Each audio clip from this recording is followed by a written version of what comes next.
കുരിശേന്തിനാഥൻ നടന്നു നീങ്ങുന്നു എൻ കൊച്ചു ജീവിതം നന്മയാകാം. വളരെ കൃത്യമായ പ്ലാൻഡ് മർഡറാണ് യേശുവിൻ്റെ കാര്യത്തിൽ ഇന്ന് യഹൂദർ പ്ലാൻ ചെയ്യുന്നത്. യേശുവിനെ അവഗണിച്ചു എന്ന് മാത്രമല്ല, അവർ കൊല്ലാനും തീരുമാനിച്ചു. എന്തിനാണ് ഇത്ര ക്രൂരമായി അവർ യേശുവിനെതിരെ പ്ലാൻ ചെയ്തെന്ന് ചോദിച്ചാൽ അതിനുത്തരം ഇതിന് തൊട്ടു മുമ്പുള്ള സുവിശേഷ ഭാഗമാണ്. ഇതിന് തൊട്ടു മുമ്പാണ് യേശു എല്ലാവർക്കും രക്ഷയുണ്ട് എന്ന് പറഞ്ഞത്. യഹൂദർക്ക് മാത്രമല്ല വിജാതിയർക്കും രക്ഷയുണ്ടെന്ന് പറഞ്ഞത്.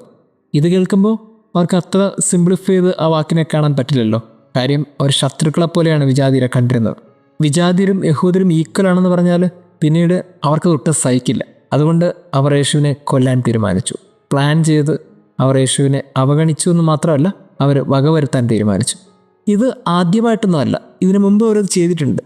അതാണ് യേശു ഇന്ന് കോട്ട് ചെയ്യുന്നത്. അതായത് സീദോനിലെ സെറപ്തായിലെ വിധവയുടെ അടുത്തേക്ക് ഏലിയ പ്രവാചകൻ അയക്കപ്പെടുന്നുണ്ട്. അതേപോലെ തന്നെ സിറിയക്കാരനും വിജാതീനുമായ നാമാൻ എന്ന കുഷ്ഠരോഗിയുടെ അടുത്തേക്ക് എലീശ പ്രവാചകനും അയക്കപ്പെടുന്നുണ്ട്. ഈ ഏലിയുടെയും എലീഷയുടെയും പ്രത്യേകത എന്താണെന്ന് ചോദിച്ചാൽ ഇവർ രണ്ടുപേരും ഇസ്രായേൽ ജനത്താൽ തിരസ്കരിക്കപ്പെട്ടവരാണ്. അങ്ങനെ തിരസ്കരിക്കപ്പെടുന്ന സമയത്ത് അവർ വിജാതിയുടെ അടുത്തേക്ക് ചെന്നു. പക്ഷേ യേശു തിരസ്കരിക്കപ്പെടുമ്പോൾ മാത്രമല്ല, അതിന് മുമ്പേ ചെന്നു. അതാണ് യേശുവിൻ്റെ ഒരു പ്രത്യേകത. കുറച്ചുകൂടി വിശാലമായി കാര്യങ്ങളൊക്കെ ചിന്തിച്ചു. വിശാലമായി ചിന്തിച്ചപ്പോൾ അവർക്ക് പിടിച്ചില്ല. ഏലിയും എലീശയും അവർ അവഗണിച്ചുവെങ്കിൽ യേശുവിൻ്റെ കാര്യത്തിൽ അവഗണന മാത്രമല്ല, അവർ കൊല്ലാനും കൂടെ തീരുമാനിച്ചു. അങ്ങനെ അവർ കൃത്യമായിട്ട് യേശുവിനെ വധിക്കാൻ കെണിയൊരുക്കി.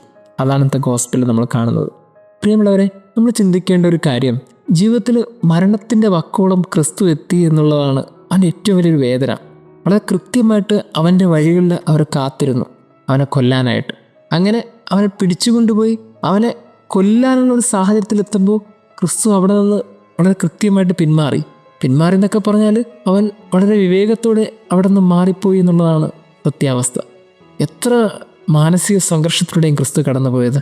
എല്ലാവരെയും ഉൾക്കൊള്ളാൻ ആഗ്രഹിച്ച ഒരു സമയത്ത് അവൻ ഈ ഭൂമിയിൽ വധിക്കപ്പെടാൻ കാരണമായി മാറി. പ്രിയമുള്ളവരെ, നമ്മൾ ഓരോരുത്തരും ഈ ഭൂമിയിൽ ചിന്തിക്കേണ്ട ഒരു കാര്യം, എപ്പോഴാണോ നമ്മളൊക്കെ കുറച്ചും കൂടി നന്മയുടെ കാര്യങ്ങളൊക്കെ ചിന്തിക്കുന്നത്, കുറച്ചും കൂടി വിശാലതയുടെ കാര്യങ്ങളൊക്കെ ചിന്തിക്കുന്നത്, അതെല്ലാവർക്കും ഇഷ്ടപ്പെടണമെന്ന് നിർബന്ധമൊന്നുമില്ല. നമ്മളുടെ ശരികൾ എല്ലാവർക്കും ശരികളാകണമെന്ന് ഒരിക്കലും ബാധകമല്ല. ചിലപ്പോൾ നമ്മളുടെ കൃത്യമായ ശരികൾ നമ്മുടെ ചുറ്റുമുള്ളവർക്ക് ഏറ്റവും വലിയ ശത്രുതയും വേദനയും നമ്മുടെ പേരിൽ ഉണ്ടാക്കിയേക്കാം. അതുകൊണ്ട് അവർ ഏത് എക്സ്ട്രീം ലെവലിൽ വേണമെങ്കിലും അതിനുവേണ്ടി പോകാൻ മടി കാണിക്കാതിരിക്കാം.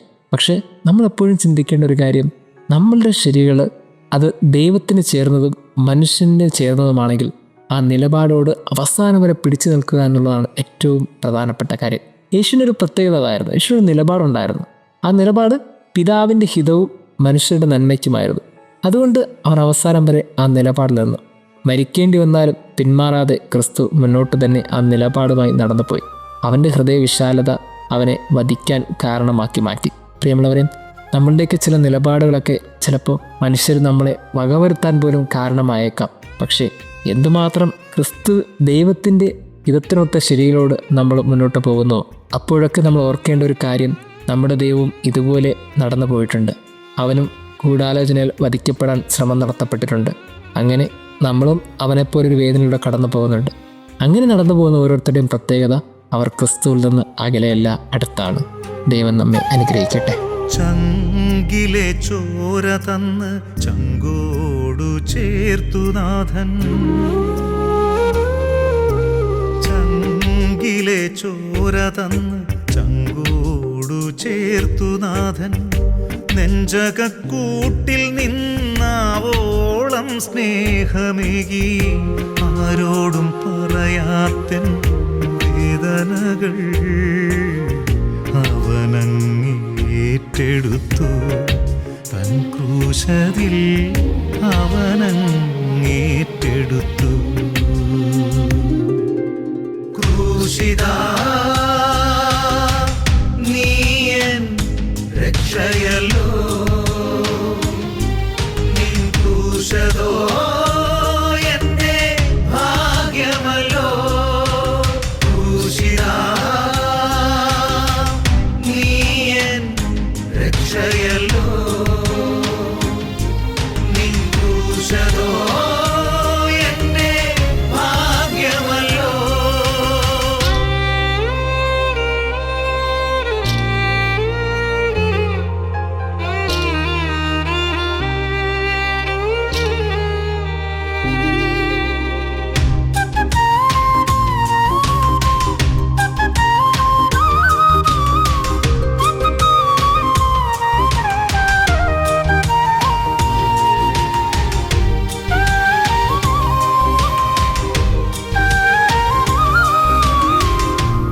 കുരിശേന്തിനാഥൻ നടന്നു നീങ്ങുന്നു എൻ കൊച്ചു ജീവിതം നന്മയാകാൻ.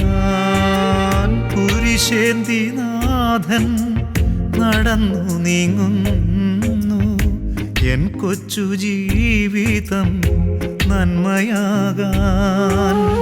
അടിച്ചു തകർത്തിട്ടും പൂമേനി തളർന്നിട്ടും നീ എന്തേയൊന്നും മിണ്ടിയില്ല എൻ ക്രൂശിത.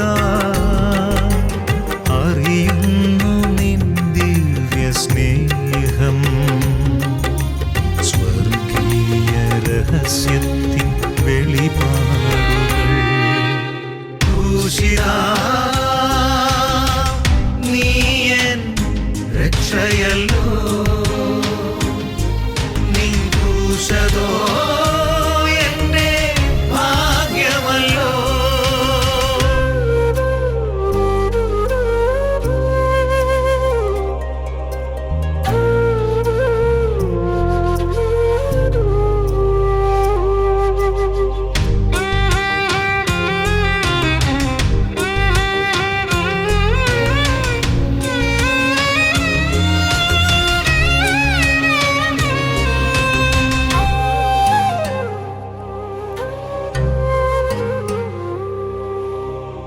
കുരിശിന്റെ ചുവട്ടിലായി നിൽക്കുന്നൊരമ്മ, ചങ്കു തകർന്നൊരു മിഴികളുമായി. കുരിശിന്റെ ചുവട്ടിലായി നിൽക്കുന്നൊരമ്മ, ചങ്കു തകർന്നൊരു മിഴികളുമായി. വെടിയുന്നു തൻ ജീവൻ മൂന്നാണിമേൽ നാഥൻ, സഹനത്തിൻ മാതൃക എനിക്കു നൽകി എന്നുദ്ധിത. ഉയർക്കുന്നു നീ എന്നുമെന്നിൽ, കുരിശിന്റെ രക്ഷ നീ എനിക്കേകുവാൻ.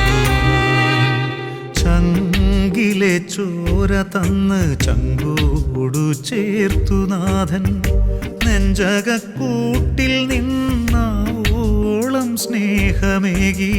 ആരോടും പറയാത്തൻ വേദനകൾ അവനങ്ങേറ്റെടുത്തു തൻ ക്രൂശതിൽ, അവനങ്ങേറ്റെടുത്തു.